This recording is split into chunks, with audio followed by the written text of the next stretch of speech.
தர்மபுரி மாவட்டம் ஒகேனக்கல் ஆலம்பாடி காவேரி ஆற்றில் மூழ்கி 2 சிறுமிகள் உயிரிழந்துள்ளனர். ஆலம்பாடி காவேரி ஆற்றுப்படுகையில் குடும்பத்துடன் குளித்தபோது 2 சிறுமிகள் பரிதாபமாக உயிரிழந்த சம்பவம் சோகத்தை ஏற்படுத்தியுள்ளது. ஆற்றின் ஆழமான பகுதியில் குளித்த சிறுமிகள் காவ்யா மற்றும் அவரது தோழி இருவரும் நீரில் மூழ்கி உயிரிழந்துள்ளனர்.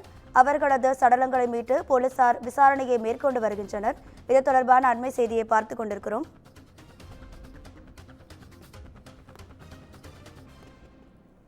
ஒகேனக்கல் ஆலம்பாடி காவேரி ஆற்றில் மூழ்கி 2 சிறுமிகள் உயிரிழந்திருக்கிறார்கள். இது தொடர்பான கூடுதல் தகவல்களை தருவதற்காக நமது செய்தியாளர் கிருஷ்ணன் இணைப்பில் இருக்கிறார்.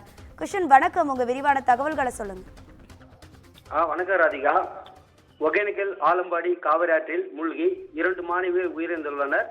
கிருஷ்ணகிரி மாவட்டம் தேன்கனிக்கோட்டை ராம்நகர் பகுதியைச் சேர்ந்த முத்தப்பா மற்றும் அவரது உறவினர் பெங்களூர் சர்ஜாபூர் பகுதியைச் சேர்ந்த சென்னப்பன் ஆகிய இருவரும் குடும்பத்தினருடன் ஒகேனக்கல் சுற்றுலா தலத்திற்கு சுற்றுலா வந்துள்ளனர்.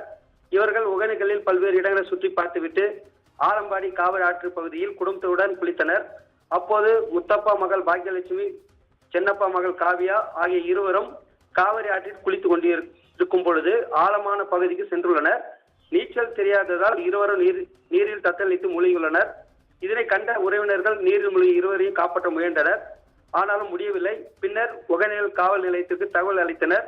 தகவலின் பேரில் ஒகேனக்கல் காவல்துறையினர் மற்றும் தீயணைப்பு மீட்பு துறையினரும் சம்பவ இடத்திற்கு விரைந்து வந்து சிறுமிகளை தேடினர். இதில் அரை மணி நேரம் கழித்து தேடுதலுக்கு பின்பு காவியா சடலமாக மீட்டனர். அதன் பின்பு மேலும் ஆழமான பகுதியில் தேடிய பொழுது பாக்கியலட்சுமியும் சடலமாக மீட்டனர். இதை பார்த்து உறவினர்கள் கதறி துடித்தனர். பின்னர் காவல்துறையினர் மீட்கப்பட்ட 2 மாணவிகளின் உடலை பிரேத பரிசோதனைக்காக பெண்ணாகரம் அரசு மாவட்ட தலைமை மருத்துவமனைக்கு அனுப்பி வைத்தனர். இது தொடர்பாக ஒகேனக்கல் காவல்துறையினர் வழக்கு பதிவு செய்து விசாரணை மேற்கொண்டு வருகின்றனர். ராதிகா, உங்க தகவல்களுக்கு நன்றி கிருஷ்ணன்.